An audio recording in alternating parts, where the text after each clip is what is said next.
Chief justice justice काजी फैज ईसा आज अपनी मुद्दत मुलाजमत पूरी करके ओहदे से रिटायर हो रहे हैं। जाते जाते जस्टिस काजी फैज ईसा ने सरकारी पैसों से डिनर लेने से इनकार किया और अब नामजद चीफ जस्टिस जस्टिस याया अफरीदी अपनी जेब से उनके एजाज में जोहराना देंगे। बतौर चीफ जस्टिस काजी फैज ईसा के अहम फैसले कौन से हैं, आइए जानते हैं।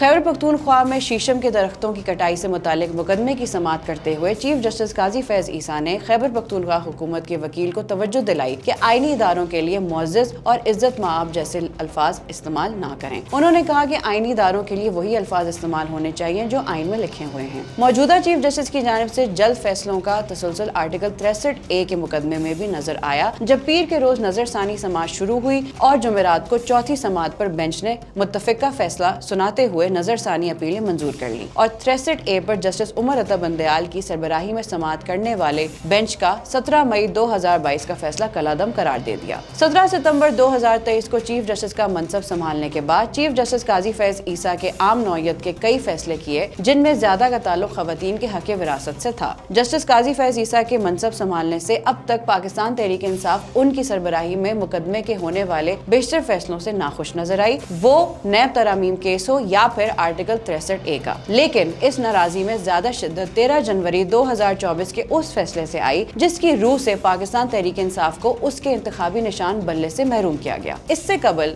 6 सितंबर 2024 को चीफ जस्टिस की सरबराही में समाअत करने वाले 5 रुकनी बेंच ने PDM हुकूमत की जानिब से नैब कानून में की गई तरामीम को मंजूर कर लिया। 9 जुलाई 2024 को चीफ जस्टिस काजी फैज ईसा की सरबराही में समाअत करने वाले 9 रुकनी बेंच ने जुल्फिकार अली भुट्टो रेफरेंस पर तफसीली फैसले में अपनी राय देते हुए कहा था कि साबिक वजीर आजम के मुकदमे में आईनी और कानूनी ज़ाब्ते पूरे नहीं किए गए थे और न ही जुल्फिकार अली भुट्टो को फेयर ट्रायल का हक दिया गया और मार्शल लॉ अदवार में अदालतें इंसाफ के तकाजे पूरे नहीं कर पाती। 22 अगस्त 2024 को चीफ जस्टिस की सरबराही में समाअत करने वाले सुप्रीम कोर्ट के बेंच ने तौहीन मजहब के इल्जाम में अंडर ट्रायल मुल्जिम मुबारक सानी के फैसले में तरमीम की। 10 अप्रैल 2022 के बाद पैदा होने वाली सूरत हाल और पाकिस्तान तहरीक इंसाफ की जानिब से कबल अज़ वक्त सूबाई असम्बलियों की तहलील के बाद आम इंतखाबात का इनेकाद खासा मुश्किल नजर आता था। यहाँ तक कि साबिक चीफ जस्टिस उमर अता बंदयाल की सरबराही में समाअत करने वाले बेंच के अप्रैल 2023 और बाद अज़ां 14 मई 2023 के अहकामात को भी नजरअंदाज कर दिया गया।